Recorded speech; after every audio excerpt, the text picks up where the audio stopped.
Terry Crews opens up about being groped by a Hollywood exec, costing him over $500,000 to pay for attorney fees to file a civil suit against that exec, and being blackballed by Hollywood producers. Tune in. We did this together.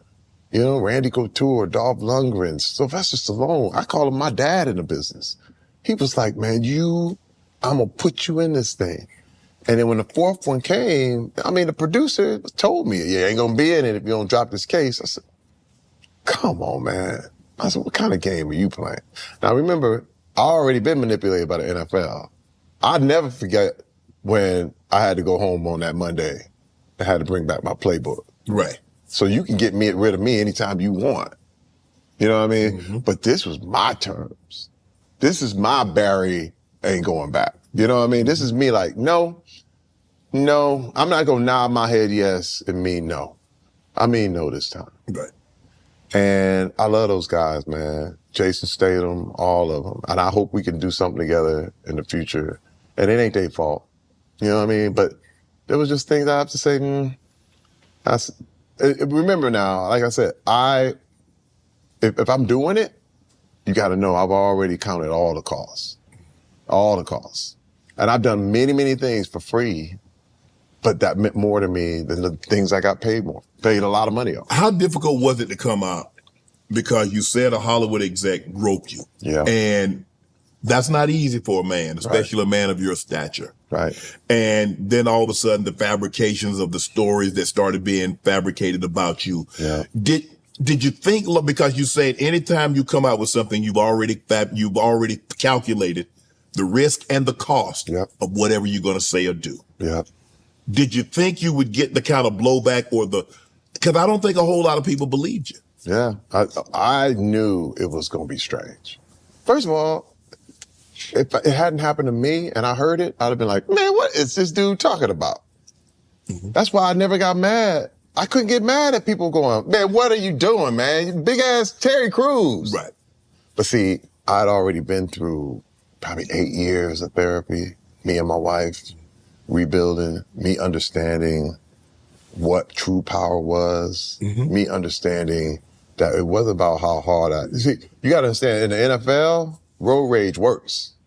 That works. Mm-hmm. But in real life, go to jail. Mm-hmm. Real life, hey man, you do what you did on the NFL football field, you do what you did in MMA, you're going to jail, straight to jail. Right. Jail full of cats that was like, I ain't taking that. Right.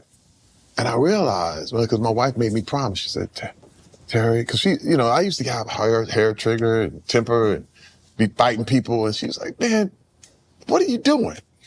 She's like, we're going to lose everything. You can't do this. You got a son now. And son was my last one. That's my fifth. She's like, you want to be able to show him, you want to be able to be there for him, but you acting like this? And I realized something. And I said, man, there's much more power in thinking your way out of situations than fighting your way out of them. Mm-hmm. And this was what blew me away. It's because my wife was right there. And I remember we went home and I was like, this is bullshit. I was like, I can't believe this. She said, Terry.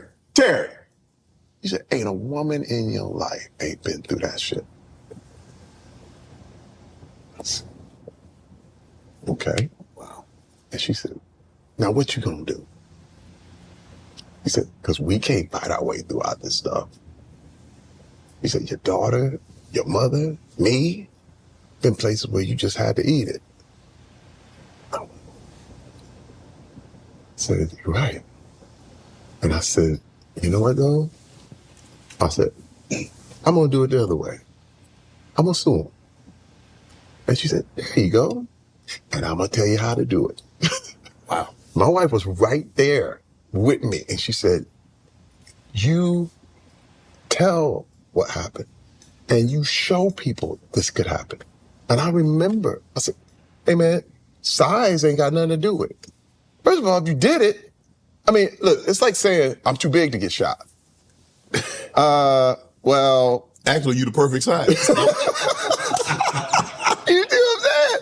Hey, well, if the bullet hit, yeah. You know what I mean? No, I'm big, I'm giant. My chest was so, right. No, that went right through. I'm standing there and it happened. Yeah. Just if I acknowledge, if I don't say nothing, that don't mean it didn't happen. Correct. So what does that mean? But now I said, hold up. Because they were telling me that he could get away with it, he could do it. This is my agency, man. I'm like, I paid y'all millions of dollars, man, millions. Mm-hmm. And of course, I'm sitting here going, I'm on the black side of this thing, so I'm going, yo, wait a minute. Now, would you be doing this to your white clients? Right. I'm going, I said, so what is going on? Why is this dude still there? And they said, well, they thought I was trying to do some money, like give me a money grab. I said, no. I said, I don't want no money, but he got to go. You don't get to touch the clients. You don't get to do that. And all of a sudden they were like, no, he gets to stay. He's a partner. I was like, all right, we're going to, and dude, I spent $500,000 of my own money. But how many women have that? How many people have that? How many? I was in the position, like I said, how many? I get to have that because I got that kind of money. Mm-hmm. But for me, I would have spent $1 million to win $1. And I said to my wife, and my wife was like, go ahead, Terry. She said, this is how you fight. Not with your fists, mm-hmm. but you think your way through this thing. And you know what? They finally came up with it and finally, because this is the thing. When you do stuff like that, you don't rob the biggest bank in the place. You rob a whole bunch of little ones. Mm-hmm. And all these people came out the woodwork, man, that nobody knows about that joined my case. Mm. They were like, yeah, he did this to me too. Yeah, he did this. He was coming. I said, this dude. Mm-hmm. And all of a sudden, they were like, hey, Terry, guess what? We're going to fire him and we're going to give you all your money back. How about that? I said, cool. All the money that y'all done took in from them fees, yep. I need that. All that. Give me my money back. Thank you. And I moved on. Right. But remember, it's not about revenge. Right. It's about, but this thing, men, and this is one thing I want every man out there to know, is that you worth it. Mm-hmm. Because you can discount yourself, like, oh man, it wasn't no thing, it ain't no thing. But this is the thing. How I had to look at myself. I have a little picture of myself when I was 10 years old on my desk. And I said, man, what if somebody had messed with that little kid? What would you do? That's you. Mm. Take care of you.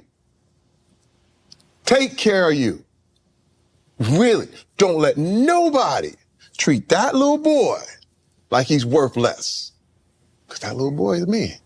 Wow. And that's the same thing. I think every man needs to understand who he really, really is. And the thing is, doesn't mean beating people up. Right. Doesn't mean swinging a bat, shooting up the place. Doesn't mean driving a car through the center of the thing. It means, hey man, you can't do that. No.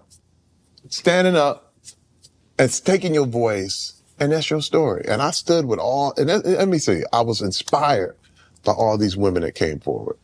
That was like, hey, me too. This happened to me. This happened to me. And you know what? I cannot count the number of men that came forward. And it was like, man, wrestlers, NFL players, all this. They was like, you know, that happened to me. And they were coming out. I would never tell people to make their stuff public. Right. I would never, ever say it. But you got to tell a counselor, a friend, somebody, so that you can get past this. And I was just in the public eye, and I had that skill and ability to deal with it in the public because I'm always public. How did it make you feel that some prominent people in our community made light of your situation? I understood it.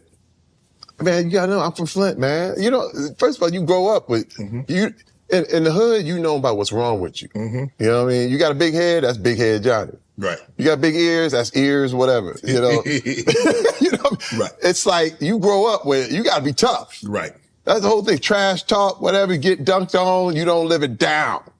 I mean, that's just the way it was. And I started to realize, well, they're gonna talk anyway. So. You know what I mean? So let me give them something to talk about. But I started to realize, when I had so many black people come forward and say, thank you. Thank you. Hey, bro, thank you. for coming forward and saying what happened. Right. Because that happened to me. Man, people pulling me to the side. And that's where I know I was right. I knew. I said, no, this is a problem. I was going to parties, going to Hollywood stuff, man, and people pulling me to the side in tears.